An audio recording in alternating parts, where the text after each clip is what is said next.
going on. He knew of all of these people, and he knew all of the operations, but needless to say, don't expect Douglas Farrell of the Washington Post to tell the truth about the diamond trade. I tell the truth about the diamond trade, and I show how all of these organizations, including the Israeli Mossad, of course, they're the action as well, the CIA, the Soviet, the KGB, or now the FSB of Russia, they're all there, and the diamond trade is a very important element in the international support of terrorism, and needless to say, money laundering, because you can hide money with, a small handful of diamonds, can actually hide a lot of cash. Some people may say, Daniel, I just want to be left alone. Let these people do what they're going to do, but leave me alone. Let me have my job and my little house, and just leave me alone. Is that possible? Can they be left alone? Well, they can be left alone. If you can call the people and turn them into slaves, or animals, they'll be left alone. Needless to say, people who don't cause trouble are left alone by the Bilderbergers, by the Shadow Masters, because they're no trouble at all. Unfortunately, it's not the world I want to live in. What is talking about the higher intellectual ground? Why are we here on this planet? What is the meaning of immortality? Now, immortality doesn't mean, dying and your soul going to heaven.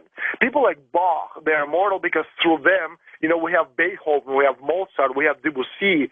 You're talking about the difference between people and animals, the ability to discover universal principles of nature which help the entire world develop and progress. Do we as people have the right, to have our children be proud of us?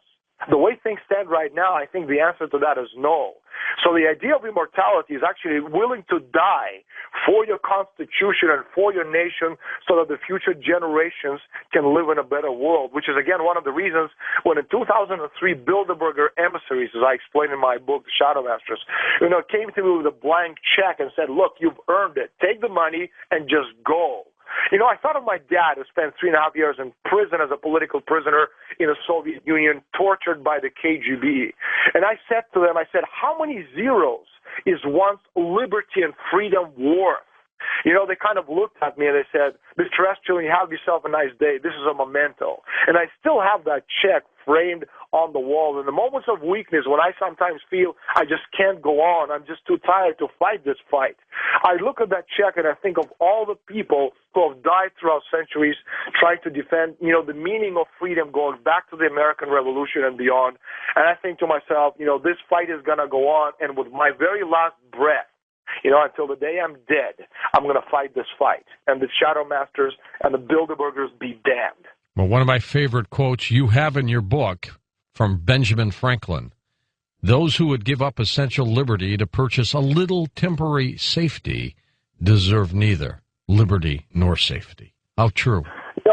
How true. Unfortunately, in their name, we have to fight this war as well, because in the end, all of us as people of the planet, have to share and belong here, which is why, again, the future of mankind has to do with progress, it has to do with growth, and it has to do with fighting the people who have been trying for over 1,000 years, to put an end to our rights and drag us back to the, pre-nation state days of feudal lords controlling the rest of the world's population. So true. Let's go to the phones. Peter in Queens, New York, east of the Rockies. Hi, Peter. Go ahead. Hi, George. Thank you. Sure. There's a couple of questions I want to ask you. One on Henry Kissinger. Before I ask you that one, don't you think there's a spiritual conflict going on, the way television's turning out? And did you ever hear of the group called the TFT in Brazil, originated in Brazil? They're sort of a counter-revolutionary group. And the other question... I have heard of them. Unfortunately, it's what you have to do, and I know actually a lot about them. If you want to understand how certain things work, you have to understand how money works. It's an old adage, especially in the world of banking. If you want to understand who controls what, you have to see who pulls the money strings.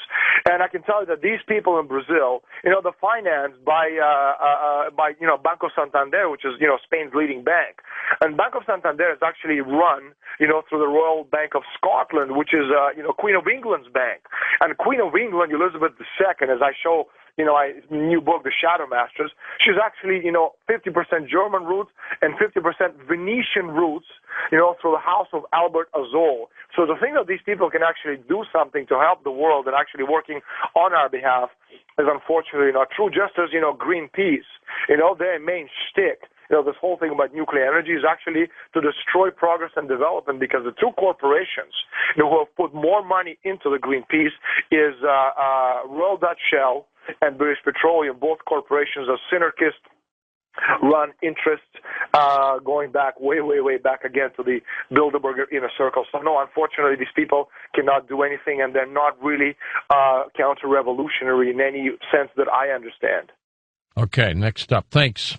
Let's go to Doris in Fontana, California. Hi, Doris. Welcome to the program. Hi, I am so glad you're doing a show about all this. I have two questions. I was wondering if these people are behind the making of the swine flu virus, and also there was a journalist in Austria who filed a lawsuit against Austria and the United States claiming that they are planning on adding something to the swine flu vaccine to kill a lot of people, and I was wondering if these people are behind that or if you know anything about it.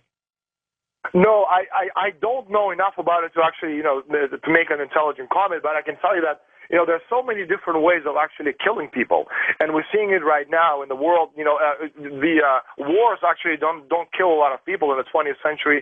Only, quote unquote, 193 million people died as a result of all these wars. Obviously, their plan is to reduce the world's population from 6.7 billion to 2, but you don't actually need to add anything to, any swine vaccine, because by reducing or destroying progress and growth, you see, we're at this plateau right now, 6.7 billion. Next plateau up is 10 billion people. Next plateau down is 2 billion people. The only way we can actually get to the next plateau of 10 billion people is through the use of nuclear energy, which has a much higher density, flux density than any other source of energy. For example, in India, a country of 1.3 billion people, they've run out of water. They're almost out of water. The water has been deposited there millions of years ago. It has been used up. So unless we find the new water reserve, then what's going to happen is that 1.3 billion people are simply going to perish. So you don't actually need to add anything to any vaccines.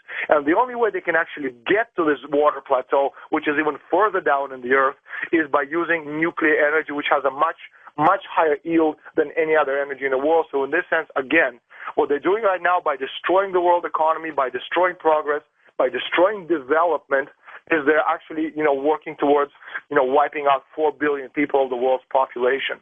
Daniel's work is called Shadow Masters. His website is linked up at coasttocoastam.com. If you're interested in just the toll-free number, that's 800-556-2012, 800-556-2012. Next week, he will be addressing the European Parliament in Brussels on the Bilderberg Group, which is an incredible story all by itself. When we come back, we'll take final phone calls with Daniel Estulin right here on Coast to Coast AM. And again, if you need to email me, that's George at coasttocoastam.com. We'll be back. We'll be back in just a moment with our guest Daniel Estulin. On our next Coast to Coast program, Paul Smith joins us as we talk about ESP and remote viewing and, well, some of the things that you can do in these tough natural times. Back in a moment on Coast to Coast AM. Daniel, this international drug trade, for example, is it true that the poppy production in Afghanistan now is more than when the Taliban was in control? It's more than ever. It's the greatest in history. That's one of the key issues also in the Shadow Masters investigation. Now, what do international terrorism, the world's financial markets, empire building, and capitalism have in common, George? They're utter dependent on drug profits for their very existence. Now, there's $1 trillion in a year in organized drug trade. That's $1 trillion a year is liquid. And if you think of money, criminal money, drug money as water, which is thin, it can flow very quickly from point A to point B. And in the world markets where you apply money is where you control business, where you control the markets, you control the banks, you control interest rates. Now, drug money flows fastest. Money that is not criminal money has to go through regulations and banking systems. It has to go through taxation that is tracked. The lawyers follow it. IRS follows it. The government follows it. That money moves like molasses. So the idea, again, if you can make money go faster, you can actually make a lot of money. Now, if you talk about $1 trillion a year, that's a lot of money to hide in a sock. You need a lot of experience and expertise